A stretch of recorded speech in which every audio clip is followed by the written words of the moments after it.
Welcome back to Cortoberfest. This is John. I don't have an interview this week, but I do have a Blu-ray review and a ranked list all around one of my all-time favorite sci-fi franchises out there from when I was a little kid, Planet of the Apes. So a couple weeks ago, it had been quite a while since I'd watched the original run of the franchise, and I don't have my standard def copy of the franchise was all back with my folks. So I went on to Amazon and I found the 50 Years of Planet of the Apes Blu-ray box set, and it was pretty reasonable. And so it's like I feel like watching these, and I don't have them on Blu-ray. Let's pick up the Blu-ray set. And I should note the Andy Serkis run also has a 4K copy of those three films. Um, so it came in and I marathoned them all. But to start, I just want to talk about the packaging a little bit. The packaging on this thing kind of sucks. The box is a little bit flimsy, and the thing that's really weird, you open it up like this, and then this thing comes right out, and it just feels very cheap, and this plastic thing feels really sort of cheap and like it's going to fall apart at any second. And the other weird thing is, and this is not something I've ever seen, is it's a 12 disc set. And for some reason, it's got these three extra, and I ended up, when I got this in, I was a little afraid that they left out discs that I should have. So I Googled, how many discs comes with this set. And I've got 12 discs here, and it says 12 disc set, but it's got these three extra slots for no reason at all. So that kind of really seems like a waste of material. So the packaging is real bad. Not a fan at all.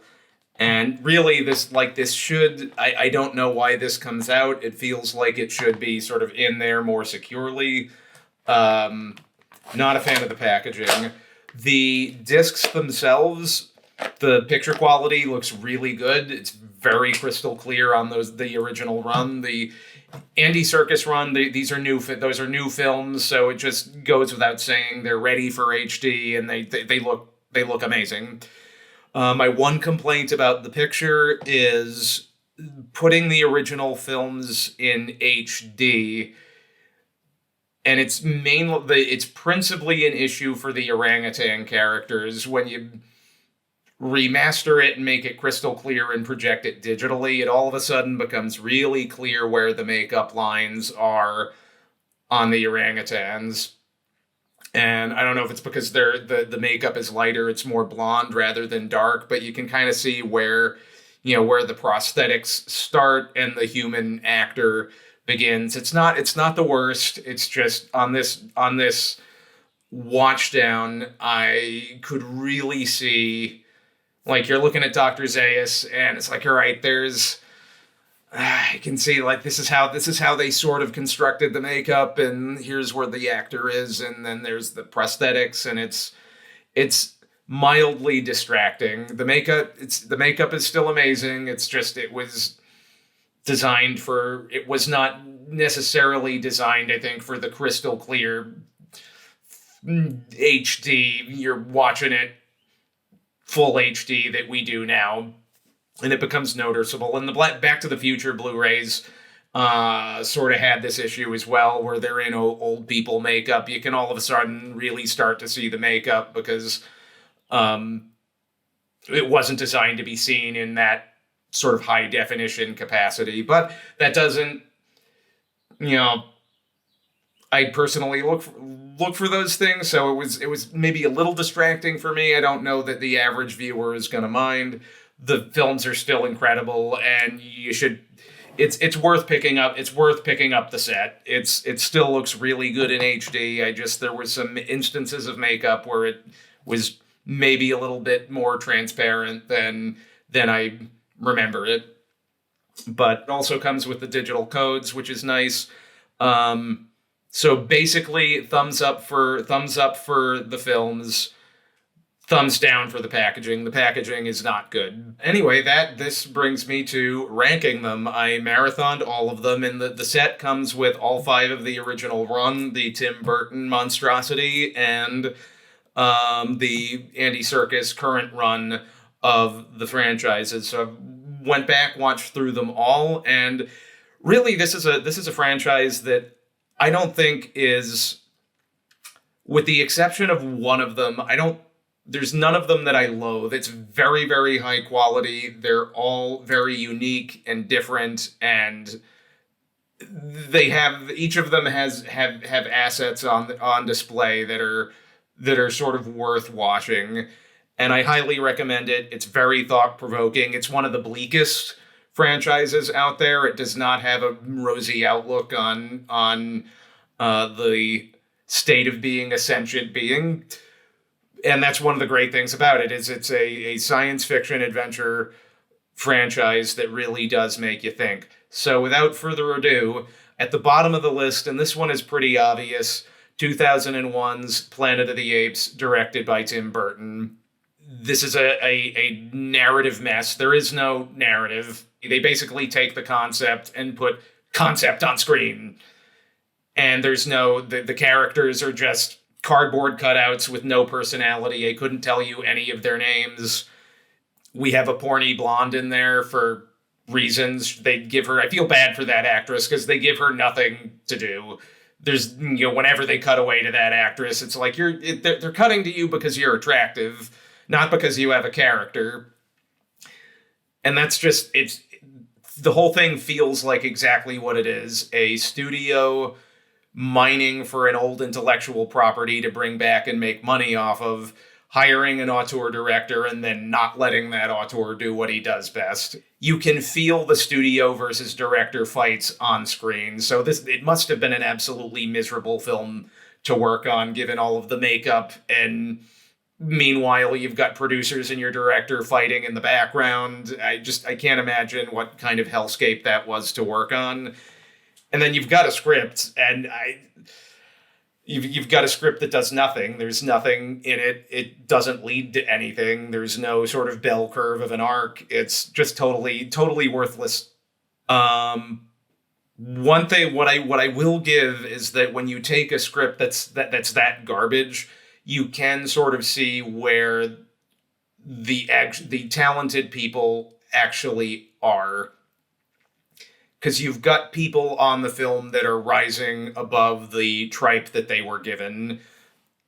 Tim Roth, I think, gives a really good performance, despite Thade is just sort of generic bad guy, but he gives him, you can tell he sort of studied apes, and he gives him a really sort of apish walk, and he sort of chews the scenery with some of the villain dialogue, and he's very, very good. And you can see that as an actor, he's incredibly talented. Helena Bonham Carter shines through, and for her, you can tell that she clearly went back and studied the original film and is sort of channeling that sort of Kim Hunter Zira character. I couldn't tell you the character's name. It's not Zira, but she definitely is channeling the attitude of that original character that we all knew and loved. And sort of that talent bleeds through. Rick Baker with the makeup. The makeup on it is phenomenally good. The production design is pretty good, which you can, Tim Burton, very good visually. It's just, you got to have a good script. If you don't have a good script, if you don't have some sort of cohesion on set, you're just going to end up with a disaster. And that's sort of where this film ends. It's a weird footnote in this history of this franchise that it's essentially forgotten at this point. I don't know. It feels like people have forgotten that this movie got made. It's the one that I would say, this isn't worth your time to watch. It just is not. It's a waste. Another thing you could do, you could pull up YouTube. I'm sure there's clips on YouTube of some select scenes, and you can see a bit of the makeup. And if you YouTube any scene with Tim Roth or Helena Bonham Carter, you can sort of see the quality of the makeup and get a sense of the assets that the film does have without having to waste your full 2 hours of your time watching the actual film. I do, like, final footnote on this, I would love to know how much money Charlton Heston got paid to be in the one scene he was in. He definitely was only there for like a day, and he notoriously did not like sequels. That we'll get to that in a couple slots from now, but dude was definitely there for the paycheck, not for love of Planet of the Apes, which is it's like, dude, you didn't need to do this. You know, you're Charlton Heston, man. Come on. So that brings us to the next film on the list, which is the final film of the original run, Battle for the Planet of the Apes. This film has some good character moments. I sort of like the scenes between Caesar and his son. It's sort of very endearing, sort of a classic father-son type deal. And the other scene that really always stuck with me is the ape has killed ape scene, where we find out that the lead gorilla has, everyone, the entire city finds out that he killed Caesar's son, and they start chanting, ape has killed ape. And they have Caesar and he have this sort of standoff at the end of the film in the tree, and they do a decent enough job in making it tense, but you could definitely tell at this point they were not given any budget to this movie. It's very, very cheap, but they milk that moment for what it's worth. The problem with this one is that it really gets very hippy dippy. This is coming off of Conquest, and in Conquest, Caesar is portrayed as this sort of very intense radical. And it's very violent, very dark, and the producers clearly were afraid of that, and they really dial it way back to the other end of the spectrum, and it just doesn't work. Like, you've got Caesar during this battle saying, "Don't kill them, like, just take them hostage," and it's like that. No, that's not the character you set up, and you could see their sort of fear on screen that they were putting in the previous film, put out there something too negative, so we're going to really way overcorrect. The other thing is it goes into time travel a little bit, and it's sort of opening the possibility for, no, maybe the original ending of the first film, maybe it doesn't lead there, and there could be a happy ending, and that's not really what this franchise is about. It's a bleak franchise, and it's with an ultimate message of the downsides of humanity will ultimately win out in the end. And it sort of betrays that fairly consistent messaging that exists throughout the run of the franchise. It's the weakest T of the original run. So this brings us to number 7, the second film of the franchise, Beneath the Planet of the Apes. The biggest problem with Beneath the Planet of the Apes is it does not have a compelling lead. Now, Charlton Heston did not believe in sequels. He didn't want to do this movie. He basically came back for a couple weeks as a favor to the producer, so he's not really in that much of the movie. He's in the beginning and the end, and the plot is this other discount Charlton Heston trying to find Charlton Heston, and in the meantime, they find out that there are these nuclear mutants living in the Forbidden Zone. And discount Charlton Heston, Brent, there's just nothing to him. And I gotta give James Franciscus, he does have personality, and you can tell he's got talent as an actor, but there is nothing about Brent that is remotely interesting. He seems like a really solid, capable dude at the beginning with just like the guy you'd like to hang out with, just a nice dude. And he's a nice dude at the end when he gets unceremoniously dispatched and shot, which is I've always found absolutely wild. Even from the time I was a little kid, you've got this character you've been following for the entire film. He is your protagonist, and I can't stress enough how unceremoniously they get rid of him, because he's a means to get from the beginning to the end, and nothing else. There's no depth, and that's the biggest problem. Is this was just there's a couple reasons that it's not. Whereas Battle really didn't advance anything. Battle didn't advance anything for the franchise. Beneath brings some of the lore into it that maintained for the entirety of it. Like particularly the ape shall not kill ape commandment comes from this film Beneath. It sets that very, very important piece of the lore up here.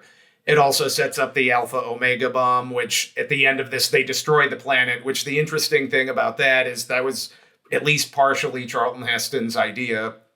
Because again, he didn't like sequels. And it's like, well, if we destroy the planet, then, then I'll have stopped the sequels. And it's like, oh, Charlton, you underestimate the power of the desire of Hollywood to make a buck. But and on that note, at the time sequels weren't actually a big thing back in the day, but at the time Fox had a series of high profile, very expensive failures, and the original film was a success, so they really pushed this one through only with half the budget. The other thing that this does is it's a little bit more heavy-handed. This franchise is a very political franchise, to be clear. But this one gets really heavy-handed with it. The Vietnam messaging is very on the surface. They very clearly set up the guerrillas as the military, and the military, they're very clearly the bad apes.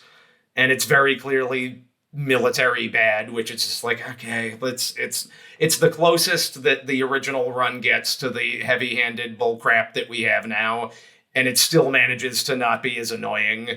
And then, of course, you got the chimps who are the peaceniks in the street doing the anti-war protests, so it's very... Whereas the first one, there's a lot of subtlety, this one, there's not as much subtlety. And on the notes of the classes of the apes, that's sort of a thing about the original run, at least the original two, that doesn't end up sort of in the new run with Andy Serkis, is that sort of the allegory of each the orangutans, the chimps, and the gorillas are all different classes of people. Your orangutans are your elites, your intellectuals, if you will. The gorillas are the military. And really, the chimps are sort of the average Joe, you and me. And that's was one of the really interesting things about that, is how they delineated between and used that as to have sort of some smart analysis of society. And I also love just the visual color, how they divided up color-wise between sort of the green outfits, the orange outfits, and the black. It was a very visual. They did a lot of really cool visual things, and it felt very classic in that way. Similar to if you go back to Star Trek, the original Star Trek, they delineated the different branches of the starship by what color outfit you wore. So it's great. I love the franchise. Not so much Beneath. I will say it has one great moment that I really love, and you gotta, I think, give that moment to Linda Harrison at the end of the film when she reconnects with Taylor and she actually speaks. It's a really, really well acted moment, and throughout this whole film where nothing really happens, she really, really milks that, which is cool. Next on our list, we're going to shoot forward into the modern run of the franchise with War for the Planet of the Apes. And I feel a little bad for this one. It was coming off of one of the most perfect movies I have ever seen, and it's one of the best in the franchise. So it had there was a lot of expectations on it. And the visuals for War are phenomenal. Whoever was doing the cinematography was really trying to find really good, artful ways to shoot it. And I mean, of course, you got the mocap stuff is some of the best ever done, and I love that. The problem is it doesn't really deliver on the premise. Dawn really sort of leaves us off with, we're about to see the war between apes and man. And you don't really get that in the film. Basically, it boils down to they killed my family, prepare to die. That's what the film is. It's Gladiator, it's Braveheart. They kill his family, which felt really kind of it. It felt like the writers didn't know what to do with the family, so they killed them, and then used that as the basis of the film. And it plays out fine. It's perfectly entertaining. I think it's a decent film. It doesn't do anything particularly in depth the way its predecessor did. So you'll be entertained and absolutely blown away by the visuals, and it does have a lot of emotion and heart to it. It's not a bad film. It's just, comparatively speaking to Dawn, it's not as satisfying. And I think one thing that it doesn't have that basically every other Apes film has is the ape character doesn't have a human character ally to bounce off of. There was always that sort of push and pull, whether it be the original film, Zira, Cornelius, and Taylor, or McDonnell and Caesar in Conquest, and a different McDonnell in Battle. There was always a human character, Jason Clarke in Dawn, to be sort of our conduit in. And this doesn't really have it. It's got Woody Harrelson. Woody Harrelson is in it, and he's fine. He plays a mustache twirling villain. They just don't really do anything with him of consequence. It's just there's just not a lot there. He is bad guy. And really, to do a really effective Apes movie, you need something that's more than just bad guy. I did like the element of that the virus is progressing in humans, and that's causing the de-evolution. That was a really good concept, and the idea that we'd start offing the humans who start to revert back to an animalistic state is a really interesting plot point. They don't remotely explore it in a significant way. So ultimately, good film with the seeds of a great film, and it's a little disappointing that it didn't make that leap.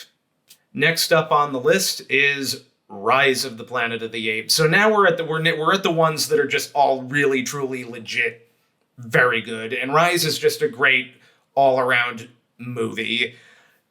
What they did really correctly with this one is it pulls from the original run. It doesn't go off and do its own thing the way Burton's does. It really takes its inspirations from the originals. It's not quite as political as the original run. It's really just a general piece of sci-fi entertainment, but it does sort of tackle the corporate nature of big pharma.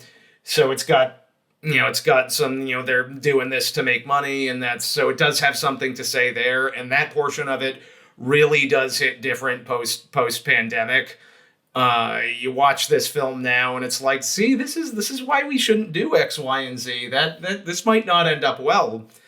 But it's got great character moments. You've got, James Franco's Will is motivated to save his father, which is great. Caesar not knowing who he is. Ultimately, he's some sort of science experiment.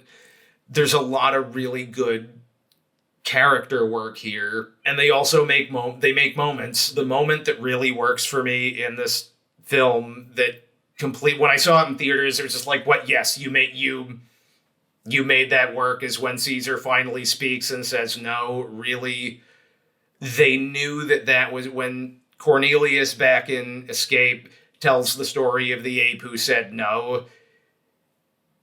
This was really a great throwback to that, and they knew that this is, of all the things in this movie that has to work, that needs to work, and they made it work. I also love that Tom Felton Draco Malfoy gets all of Charlton Heston's lines from the original film, so good for him, and he does basically a decent job of that. But it's just an overall great movie, and a good reboot. And ultimately the reboots don't really have anything to do with the previous the previous run. They are their own thing, but they're heavily influenced by the previous run, which is nice. It respects what came. It builds something new and respects what came before, which was really, really cool. If I was to advise somebody on where to start, I'd start from the beginning.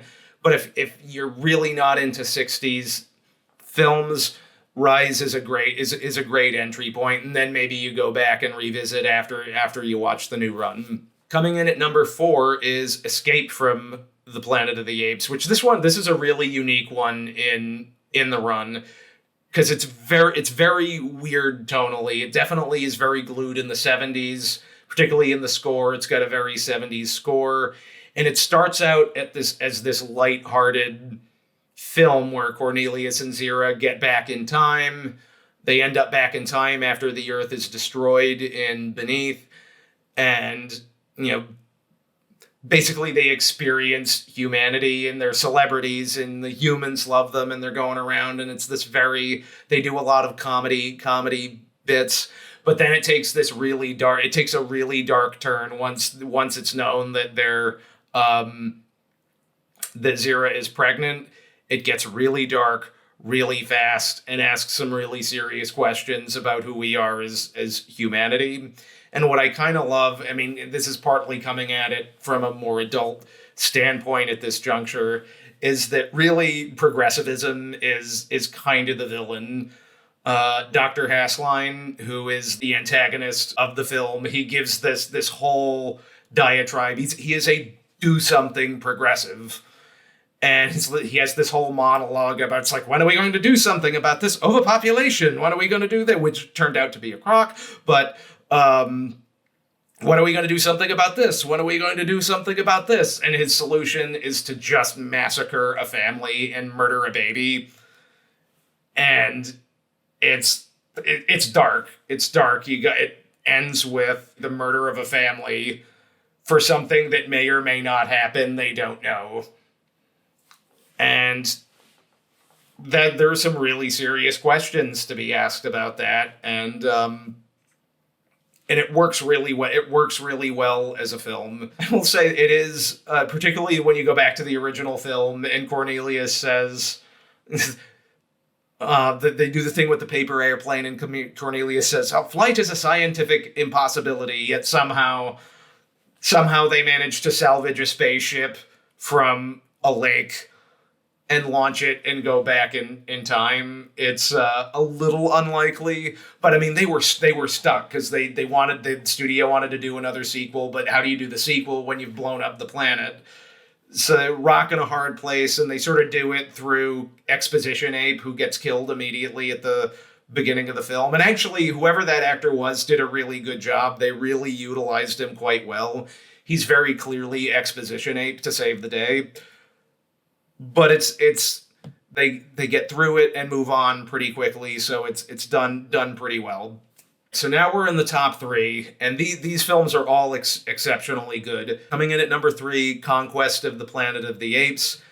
This is a ballsy movie. It's really, really ballsy movie, and it's Roddy McDowall's strongest performance in the franchise as Caesar. And it's Caesar as really a radical. He's a young ape who sees the cruelty of man and leads his people to freedom. I will say it starts at the beginning, 1991, which in 1970, I forget which year it came out in, but they were projecting this is what the future will look like. And it's like, well, that's not what 1991 looked like, but I digress. And the really wild thing is just the imagery it uses at the end, where we were in the middle of the civil rights movement, and it directly pulls imagery of the race riots of the time, which again, very super political, yet it does work, because the film is rooted in the general understanding that slavery is bad and should be fought, while using modern imagery of the time, which in the 70s, it was, civil rights was a big issue, and there were actual problems to be solved. And this is where I'm trying to figure out why it is that these films that are political and from the past don't bother me in the way that they do now. And I think it's a couple of things. They remember that ultimately it needs to be entertaining. They remember that the characters need to be good, and they either made it a conversation or it was tied into universal truths. Whereas I don't think films right now are tied into universal truths whatsoever. But it's an interesting film, and what's kind of a fun fact about it is that the theatrical ending is kind of hysterical, because it's a very violent, for the time it was a very violent film, so they had to pull out a lot of the more violent shots for it, and then the original and the original cut ending is outright basically Caesar is an outright revolutionary, and they kill the crap out of all of the humans that they don't like there. Just it's a very, very punchy ending, and it works very well. But the studio sort of freaked out and was just like, do we really want, I don't know that we want to be saying that this is good.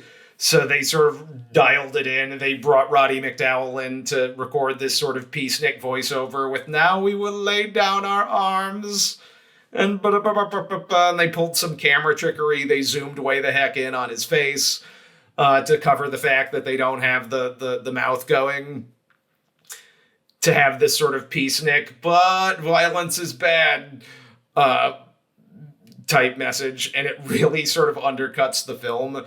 So one thing with this Blu-ray set, it comes with the original cut of the film, and you want to watch the original cut of Conquest because it's very punchy, it's very ballsy, and that's the one you want to watch.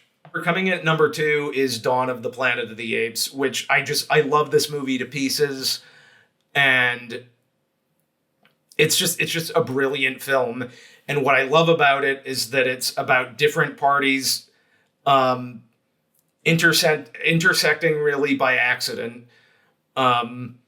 Every character in this movie, their motivations are fully understandable. It has beautiful shades of gray. You know where Gary Oldman's character is coming from. Are we the last humans alive? We need to survive, and I'm in charge of this group. And if we don't get X, Y, and Z done, it's just going to devolve into chaos. And that's sort of his goal. Koba, you get is your antagonist, but you also understand where he comes from. He spent his life being poked, prodded, and cut up by humans, so obviously he hates them. So he's going to try to go after them, and he doesn't like that Caesar is so warm to human beings. And meanwhile, Caesar has to struggle with the leadership aspects of, how do I manage this situation? And ultimately, I think it boils down to how just a couple jackasses can absolutely ruin a good thing. Because if it's not for Koba, if it's not for Jason Clarke, there's that guy, oh God, I don't know the actor's name, but sort of the jerk who brings a gun with him into, when Caesar explicitly says, I'll let you do your stuff, do whatever it is you want to do with the dam, but leave your guns. That was like, there was one rule, and he couldn't do the one rule for the greater good of, we can go in, get this done, and then a workable piece is ruined by a couple of idiots. And it says, I think, a lot about just humanity in general, or not even humanity. It's like, it's about being a sentient creature, because basically Caesar learns that we've been looking at ourselves as holier than thou, and really we're not. We're just as, apes are just as fallible as man, and this is leading us to war. And obviously the effects are great. It's two flat hours, which for some reason we seemingly can't get out of blockbusters now. They're all like 2.5 plus. It's a good, solid 2-hour movie with great action, great effects, and beautiful character moments. Jason Clarke is an awesome actor. I wish he was in more stuff. It's unfortunate he had to be in Terminator Genesis. That's a conversation for another day. But watch this movie. It's a perfect movie. There is absolutely nothing I would change about it.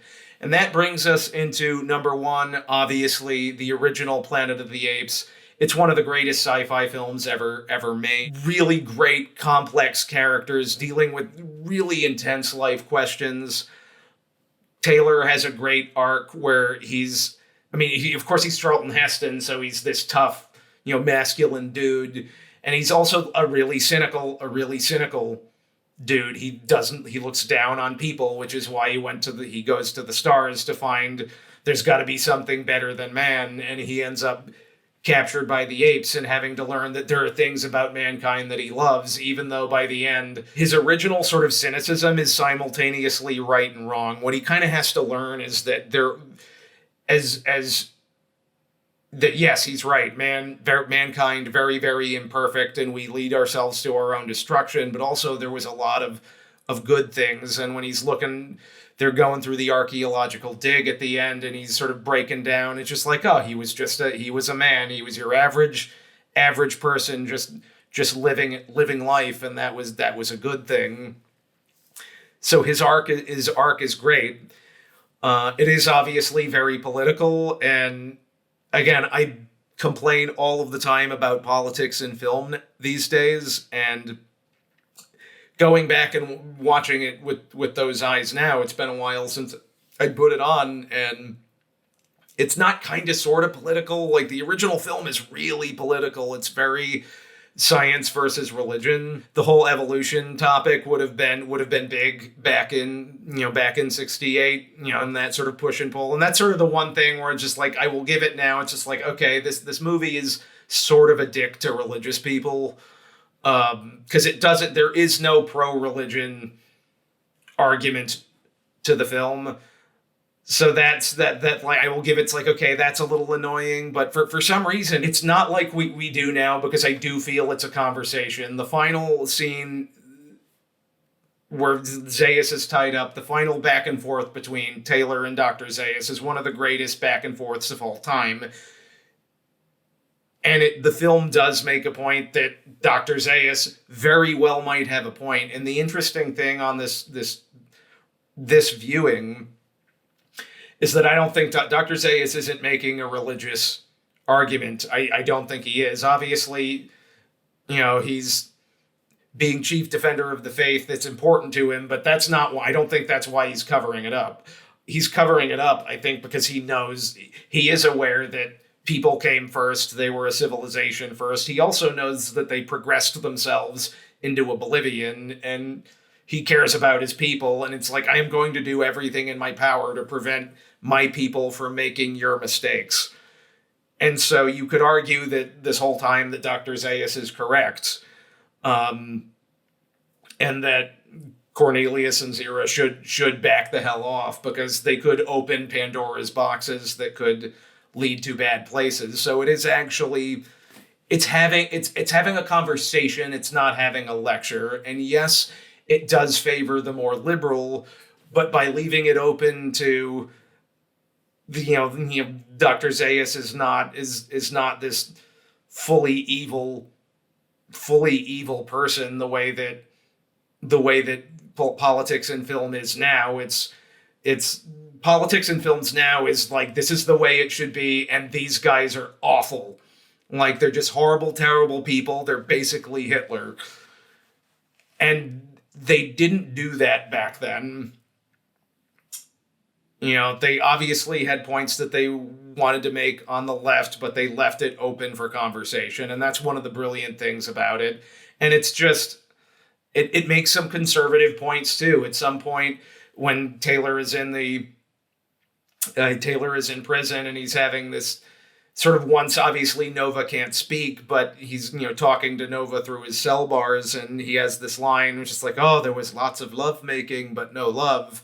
And that's sort of a critique of the sort of free love era of the 60s and 70s, and that's a more conservative point. So there's a lot there. It's doing a lot, and I mean, I grew up on this film as a child. It's just a good pulpy story about an astronaut who goes back in time, and you don't even sort of really know that the politics are there. So it doesn't forget to be that. It's just a good pulp sci-fi film, and that's the important thing, is remember to be a good pulp sci-fi film. So that's the end of the list. I hope you enjoyed the podcast this week. If you find a copy of this, I do recommend it. Packaging aside, I do recommend it. So go watch these films. These are good classic films. I would either start with the original and go from there, or I would start with Rise. Those are the two sort of prongs of getting into this franchise that I would do.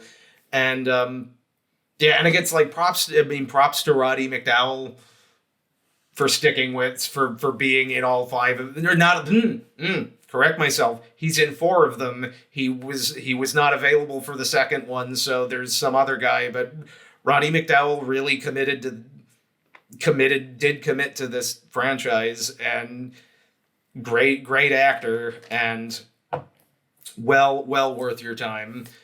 So with that, I will wrap this up. Have an excellent week, and pick up these movies. They're real good.